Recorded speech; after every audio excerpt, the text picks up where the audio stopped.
Почти 80 лет назад по необоснованному обвинению был приговорен к высшей мере наказания выдающийся сын якутского народа, общественный политический деятель, один из основателей автономной Якутии, председатель Совета народных комиссаров Якутской АССР Степан Максимович Аржаков. Приговор привели в исполнение в мае 1942 года, на 43-м году жизни Степана Максимовича.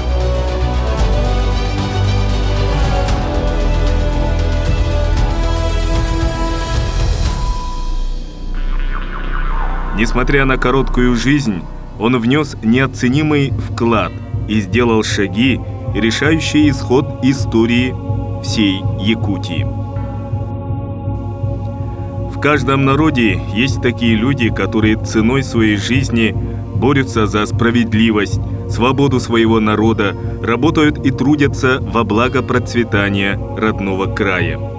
Одним из таких людей и является Степан Максимович.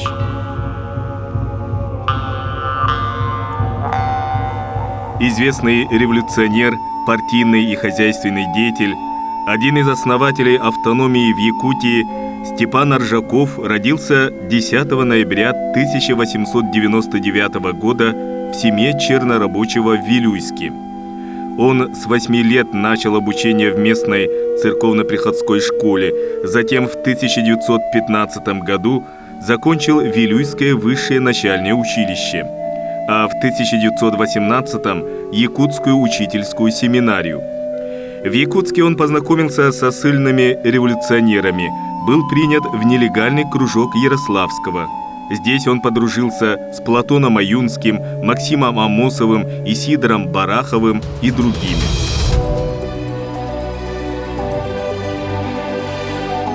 Серго Орджоникидзе, Григорий Петровский, Емельян Ярославский воспитывали членов подпольного кружка в духе пролетарского интернационализма, в духе большевизма.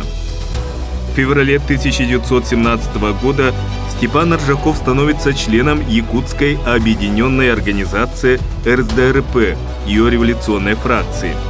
Через месяц Аржаков выезжает в родной Вилюйск для участия в организации советов депутатов местных чернорабочих. Вместе со своим учителем Петром Хрисанфовичем Староватовым создали союз вилюйских чернорабочих и сезонных плотников. Этот союз стал первой революционной организацией в округе. Степану Аржакову тогда было всего 18 лет. Тогда же указом Центра Сибири он был назначен комиссаром Вилюйского уезда.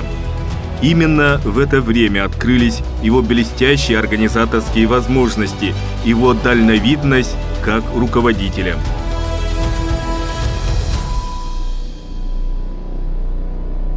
В августе 1918 года состоялось временное падение советской власти в Якутии. Тогда Степан Аржаков был вынужден бежать с товарищами в Советскую Россию, но по дороге в Алекминском Улусе Степан Максимович был пойман и арестован бандой белых. Его заключили в якутскую тюрьму, но, к счастью, в декабре 1919 года окончательно установившаяся советская власть освобождает Степана Аржакова. Поначалу он назначается уполномоченным по организации советской власти в Вилюйском уезде. Затем его назначают председателем Якутской губернской следственной комиссии, уполномоченным губернского продовольственного комитета в Вилюйском уезде. Осенью 1920 года Аржаков был командирован на учебу в Коммунистический университет имени Якова Свердлова в Москве. Здесь им был организован при Народном комиссариате национальностей Якутский отдел, которым он стал заведовать. Именно в эти годы вместе с Платоном Аюнским Степан Аржаков участвует в разработке документа огромной политической и правовой значимости – Декларации прав и обязанностей трудящихся Якутской АССР. Вернувшись на родину, он принимает самое активное участие в гражданской войне. В В 1921-22 годах работает заведующим отделом советского управления, а потом командируется чрезвычайным уполномоченным губревкома и губкома партии в восточных улусах Якутии, уполномоченным губ-ЧК и начальником особого отдела при сводном отряде в селе Амга. С июня 1922 года Аржаков был утвержден членом Ревкома, работал народным комиссаром внутренних дел, начальником Якутского областного отдела ГПУ. С июня по декабрь 1924 года исполнял обязанности председателя Совета народных комиссаров Якутской АССР. До 1926 года работал народным комиссаром внутренней торговли и с перерывами секретарем Якутского обкома партии. Много сил и энергии Аржаков отдал развитию государственности в Якутии. Так, еще в 1921 году он вынес на обсуждение коллегии Наркомнатца проект об автономии Якутии. Он является инициатором создания автономии государственности нашей республики еще в далеком 1920 году. В декабре месяце он поднял этот вопрос.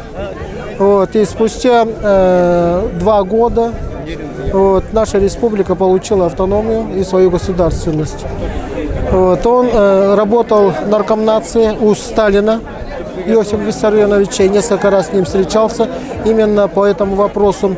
Он выступал на нескольких заседаниях наркомнаса с вопросом о придании статуса автономии нашей Якутии, нашей республики. В 1926-30 годах Степан Аржаков учился в Московском промышленно-экономическом институте и одним из первых якутских руководителей получил высшее экономическое образование. С 1932 года Степан Максимович работает наркомом земледелия. Он является одним из создателей колхозов, машино-тракторных станций. Много было им сделано по укреплению их материально-технической базы. Имея за плечами большой опыт руководящей работы, Степан Аржаков, находясь на посту Народного комиссара земледелия Якутской АССР, смог проделать огромную работу по становлению в Якутии колхозного движения и техническому перевооружению аграрного комплекса республики. Так, в середине 1937 года в республике насчитывалось 1255 коллективных хозяйств, в которые вошли 16,5 тысяч хозяйств, практически 80% всех крестьянских хозяйств Якутии.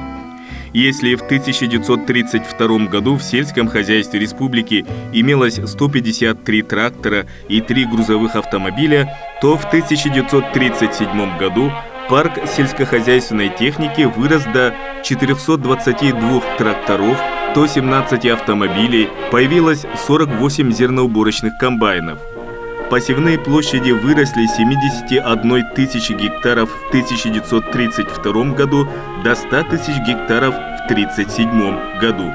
Валовый сбор зерновых, соответственно, увеличился с 53,5 тысяч в 1932 году до 79,5 тысяч тонн в 1937 году. По инициативе Степана Аржакова в 1934 году впервые были проведены Всеякутский съезд земельных работников, Республиканский слет колхозников-ударников и Всеякутская сельскохозяйственная выставка.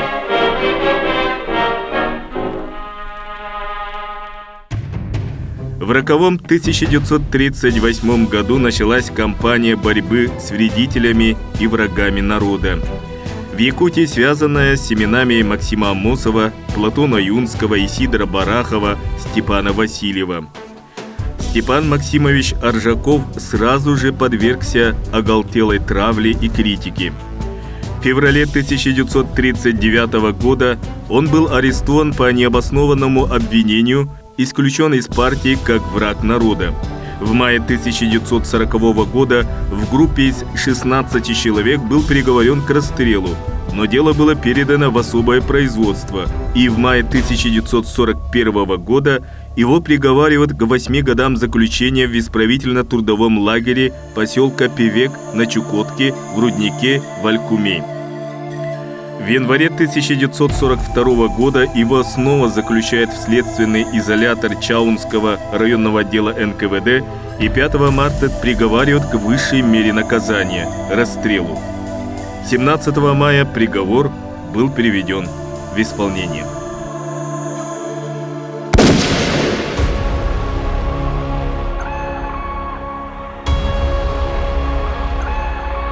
В 1956 году Верховным судом Якутской АССР Степан Максимович Аржаков был посмертно реабилитирован.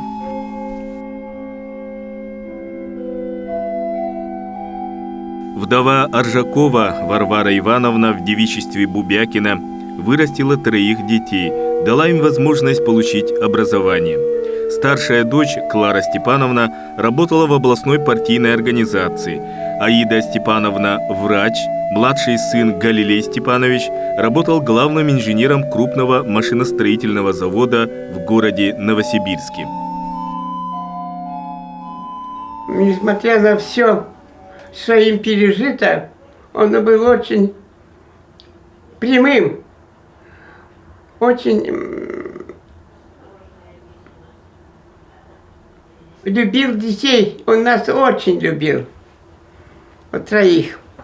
И маму, бабушки с большим, маминой маме, Клеопатре Николаевне, относился с большим уважением.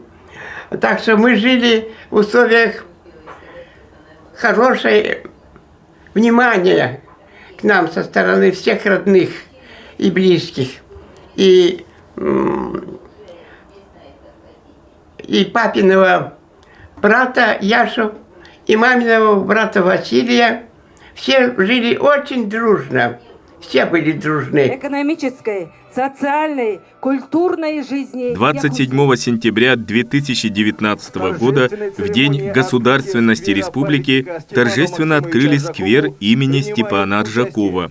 В мероприятии приняли участие руководство республики, делегация из Вилюйского улуса, общественность.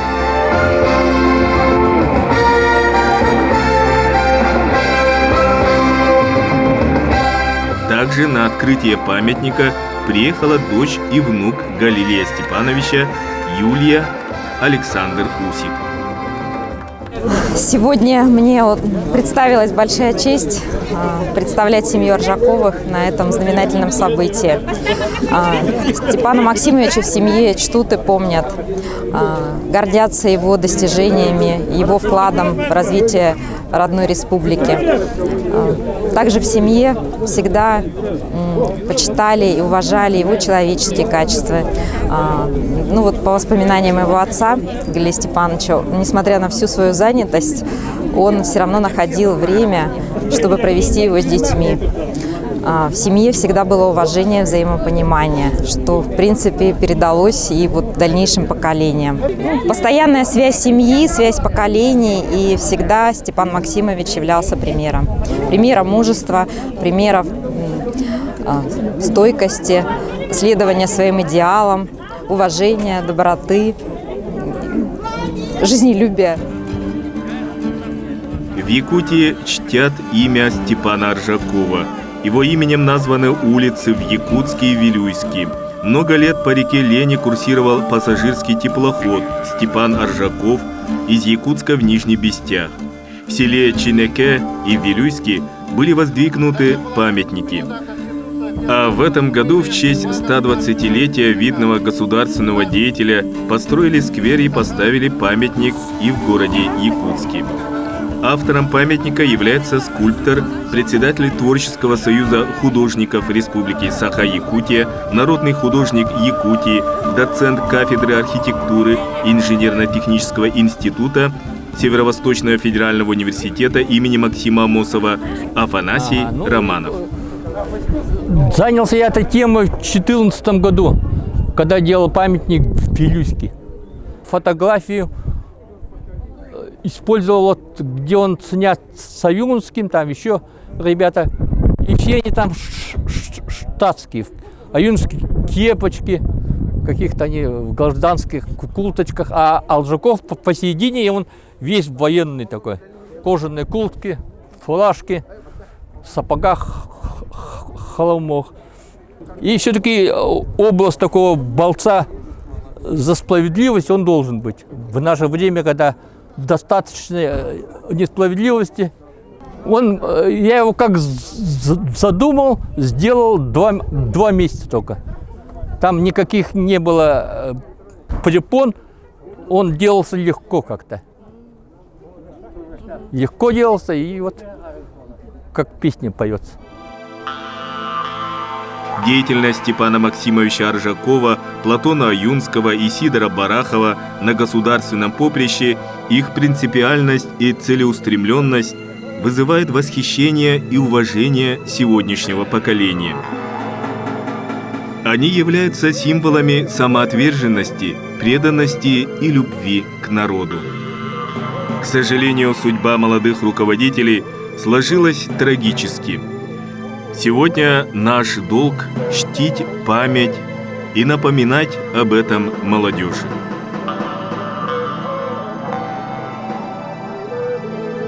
Степан Аржаков навечно останется в благодарной памяти народа, будет служить ярким примером подражания для многих поколений якутян.